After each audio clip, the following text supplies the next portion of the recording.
Mr. Jones owned a cotton plantation and many slaves. One day he was talking to the owner of the plantation next to his, and Mr. Jones was lamenting the fact that times were tough. He was having to work his slaves harder than ever, and was having trouble with some of them being disobedient or trying to run away. The other plantation owner said he knew someone who could help. Day 1. One day Mr. Jones called his slaves together so a man named Mr. Smith could talk to them. Before beginning, Mr. Smith whispered to Mr. Jones, "Whatever I say, do not contradict me or interfere, and I promise you your slave troubles will end." "My name is Mr. Smith," he said to the slaves, "and this may be the happiest day of your lives. From today forward you will no longer be slaves, but free men." Mr. Jones was so shocked he started to step forward, but Mr. Smith gestured for him to remain silent. He did, only because the other plantation owner had spoken so highly of Mr. Smith's skills. "You are no longer the property of Mr. Jones," Mr. Smith continued. "You are free. No more would you be forced to labor for the benefit of Mr. Jones. Now you can work for yourselves." Now the slaves were all murmuring and looking at each other. Many were smiling, many were looking puzzled. "In fact, you are now free to leave the plantation whenever you want," Mr. Smith said. "However, since we are surrounded by other plantations, if you leave, some other plantation owner will likely claim you as his own the moment you set foot on his property. So I urge you not to risk your newfound freedom by doing something so foolish. Instead, I suggest that you stay here, no longer as slaves, but as willing participants and part owners of this plantation. Yes, this is now your plantation." Mr. Jones bit his tongue to keep from objecting.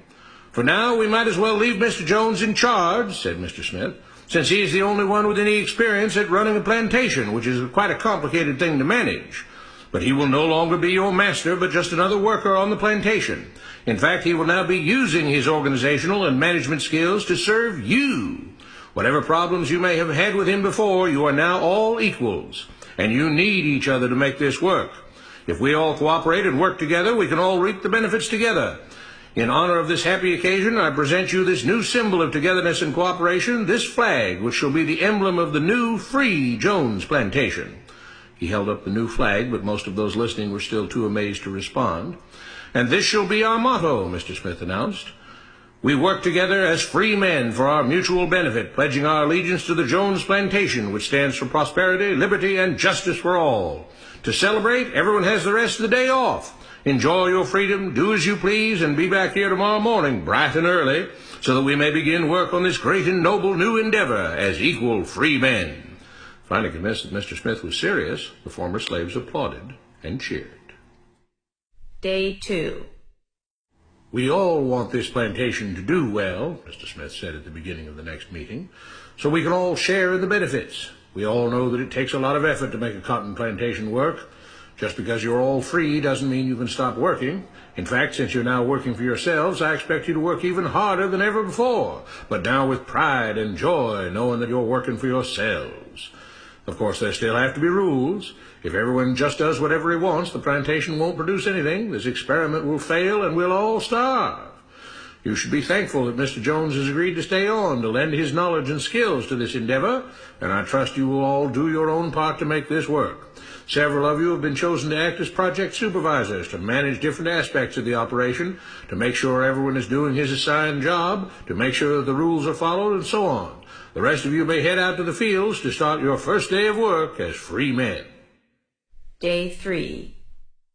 The next morning, Mr. Smith had a grim expression on his face as the daily meeting began. "I have an unpleasant duty to do today," he said. "Yesterday, Charles was caught keeping some of the cotton he picked, presumably to sell for his own personal profit. That is against the rules. That is stealing. For that, Charles must be punished." 2 men tied Charles to the whipping post. "I take no joy in this," Mr. Smith continued, "but you must understand, if we do not maintain order, if we do not have rules that we all abide by, then the plantation will fail, and we will all suffer." The whip cracked against Charles' back. "But if we all pitch in for the common good, then we can all prosper. Being free doesn't mean you should be selfish and greedy. We must each do our assigned duties and obey the rules, and then we can all benefit, and each of you will receive your appropriate share of the profits." A young man named Samuel stepped forward. "But if you and Mr. Jones decide the rules and whip us if we disobey, how is that any different from what we had before?" "How can you say that?" Mr. Smith asked. "I'm shocked. You were a slave before, and now you're free. Things still need to be managed and organized by those best qualified to do so. Do you know how to run a plantation, Samuel?" "Well, no," he answered. "But if we're free, why do we get no say in what the rules are and how things work?" "I'm surprised at your ingratitude," Mr. Smith answered. "None of you know how a plantation is run, so you're in no position to be making decisions about how things are done here. You don't seem to appreciate all the things that Mr. Jones provides for you, from protecting you from all the outside threats that you know nothing about, those who would come here, capture and enslave you if not for Mr. Jones' protection, to making sure that you all have food and housing, tools to work with, that you're cared for when sick and injured, and so on.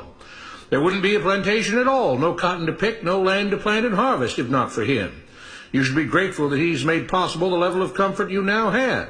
Your lives would be far worse if not for him. Nevertheless, as free and equal participants in this endeavor, from now on at each meeting, any worker may have 2 minutes to ask questions or voice suggestions or complaints." With that, the workers all seemed satisfied and headed out again to the fields to pick the cotton. Day 4. "I have a big announcement," Mr. Smith said as the daily meeting began. "Mr. Jones' cousin is here, and not just to visit and see how our project is coming along. It has been decided that from now on you will be deciding who will manage the plantation. Of course, this job can't be done by just anyone, but every 3 months we will have a special meeting at which all the workers will vote on whether we think Mr. Jones should run the plantation or whether we think his cousin, Mr. Johnson, should run the plantation.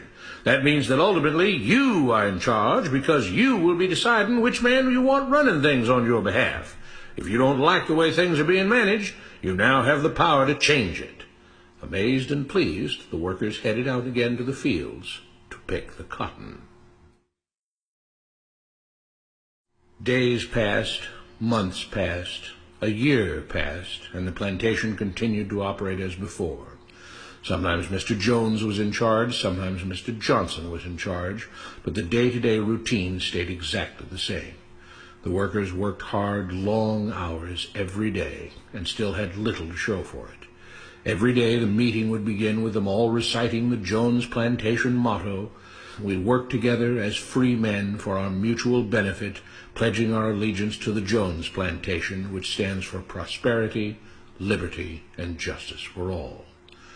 One day Mr. Smith announced, "Samuel is asked to say a few words this morning, and whatever the rest of us may think of his ideas and opinions, we are all free here, and that means we are all allowed to speak our minds. So, Samuel, you have 2 minutes. Begin." Samuel stepped forward, looking scared. "I was excited when all this started," he began, glancing nervously at Mr. Smith and Mr. Jones. "But don't you all see what's happened here? Nothing's changed. We're all still slaves." There were grumbles of disagreement from the crowd. "They tell us what to do and whip us if we don't. They still make all the rules and punish us if we disobey. They let us make suggestions and complain about things, but they never really change anything. They let us choose between Mr. Jones and Mr. Johnson, but what's the difference? The situation stays the same. We do all of the work and they take as much as they want and decide how much they'll let us keep. They live in luxury, made rich by the cotton we pick. We do all the work and have to build our own huts, grow our own food, and take care of ourselves.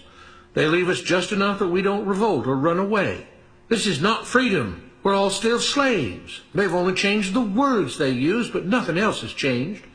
They say we're all free and equal, but we're not. They command and we obey. That's not freedom. That's not equality. They say we're free to leave, but all that means is that we're free to be someone else's slave.